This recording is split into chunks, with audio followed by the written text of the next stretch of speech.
Eu sou Maria Lúcia Oliveira de Souza Formigoni, docente da Universidade Federal de São Paulo, Brasil, e trabalho há muitos anos com intervenções breves voltadas para pessoas com problemas relacionados ao uso de álcool e outras drogas.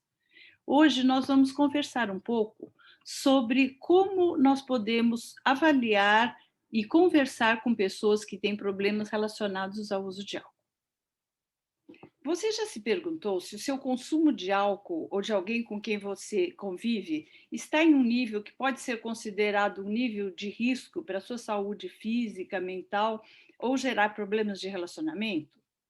Não é fácil conversar sobre isso porque há muitos preconceitos e julgamentos morais envolvidos e a nossa sociedade é muito incongruente em relação a, por exemplo, o uso de álcool.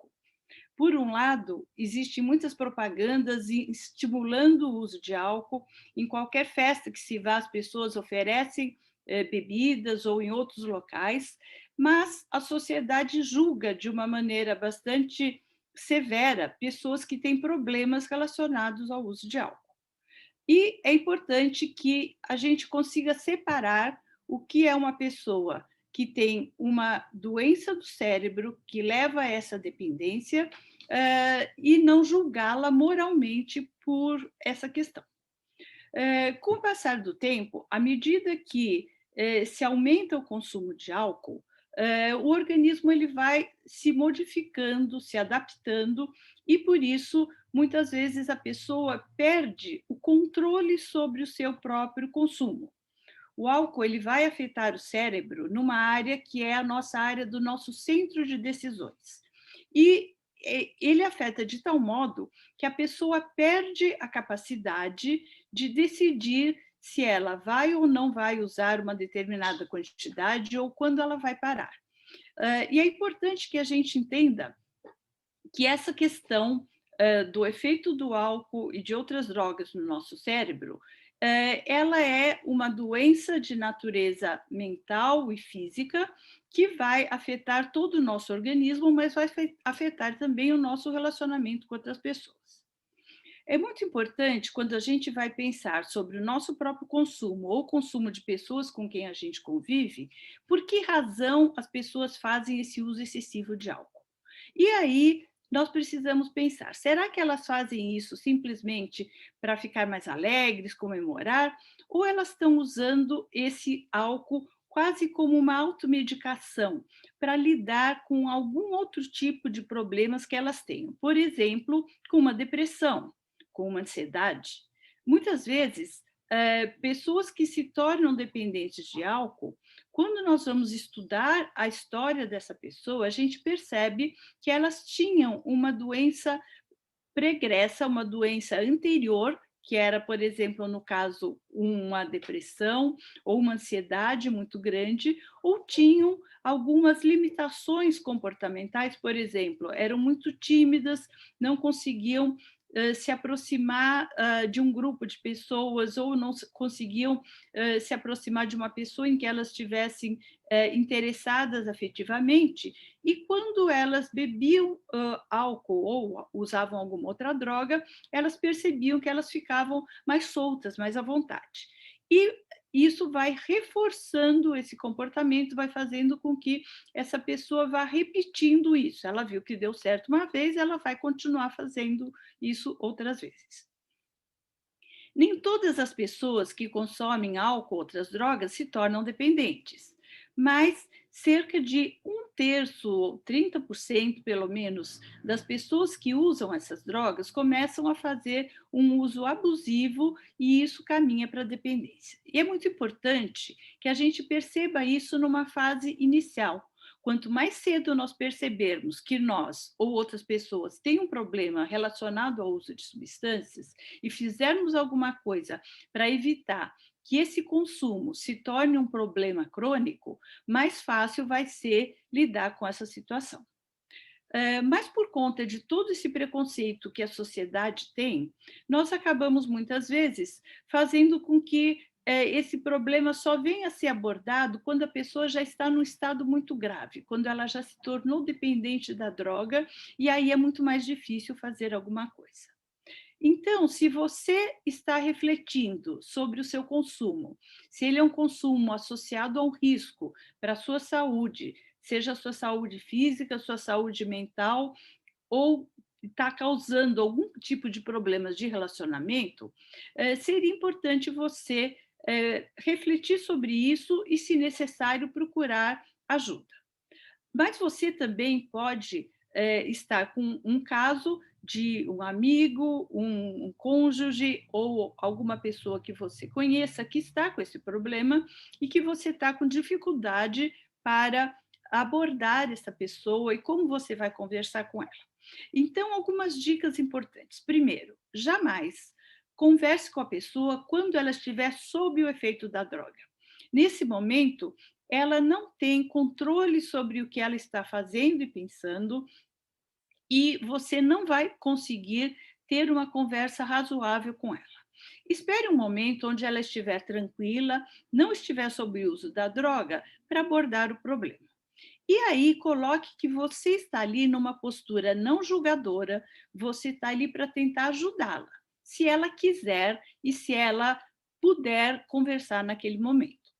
É importante deixar claro que você entende e aceita que usar álcool ou usar drogas é uma escolha pessoal.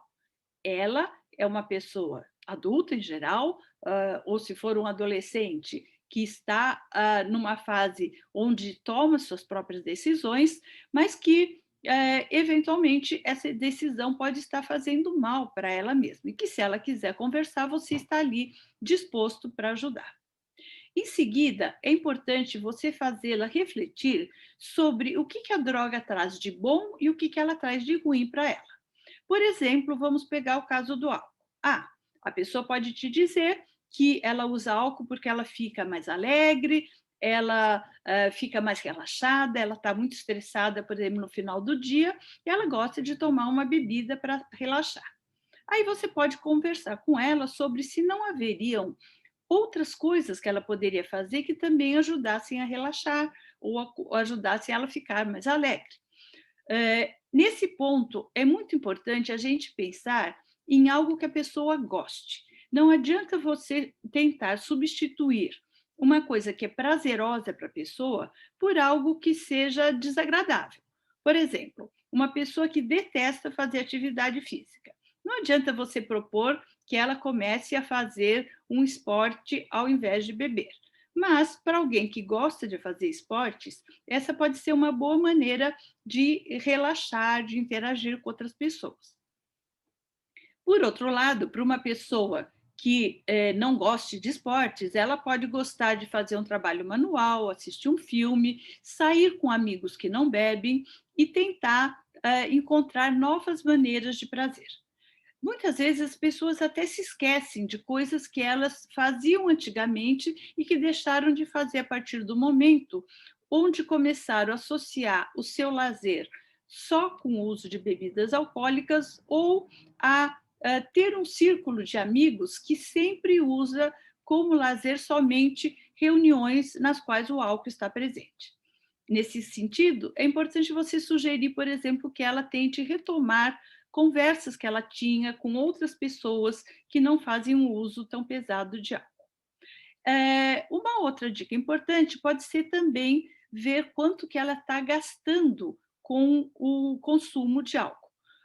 Por exemplo, se você fizer uma conta, ou pode ser, por exemplo, com o caso do cigarro, se você fizer uma conta, quanto que ela usa por dia, quanto que aquilo custa, e fizer uma conta no mês e num semestre, por exemplo, quando que ela está gastando, ela vai muitas vezes ficar surpreendida com quanto ela gasta. E aí você poderia argumentar ou fazê-la refletir sobre o que ela poderia comprar com aquela quantia de dinheiro que ela economizaria se deixasse de beber ou se pelo menos ela reduzisse a sua quantidade de bebidas alcoólicas. Mas nessa conversa é muito importante que você tenha uma postura muito empática, que você se coloque no lugar dela. Que você expresse, por exemplo, que você sabe que é difícil a gente mudar um comportamento, um hábito, uma atitude. mas que você confia na capacidade dela de tentar fazer essa mudança e que você reconhece que ela é dona do seu nariz, digamos assim, ela é dona da sua vontade e que ela é capaz de mudar se ela quiser e tiver ajuda para isso. Muitas vezes esse processo de mudança vai ser muito difícil, mas se ela contar com a sua ajuda e com a ajuda, eventualmente, de um profissional de saúde, ou de um psicólogo, ou de um assistente social, ela pode ser capaz de fazer este processo de mudança. E aí você pode pegar como exemplo alguma situação na vida dessa pessoa na qual ela tenha tido um problema importante e que ela conseguiu resolver. E aí você fala: olha, você teve aquele problema importante, você conseguiu fazer isso. Então, que tal você tentar, pelo menos, ver se você consegue reduzir? Se você acha que você não vai conseguir parar de uma vez, talvez reduzir seja uma alternativa importante. E se a pessoa, depois disso, continuar a ter problemas graves, aí você pode sugerir que ela tenha uma ajuda especializada. Muitas vezes as pessoas estão numa fase que a gente chama de fase de pré-contemplação, que é quando elas não reconhecem que elas têm um problema. Elas dizem: ah, eu bebo tanto quanto os meus amigos, eu não tenho problemas, por isso eu paro quando eu quiser. Aí você pode fazer um desafio.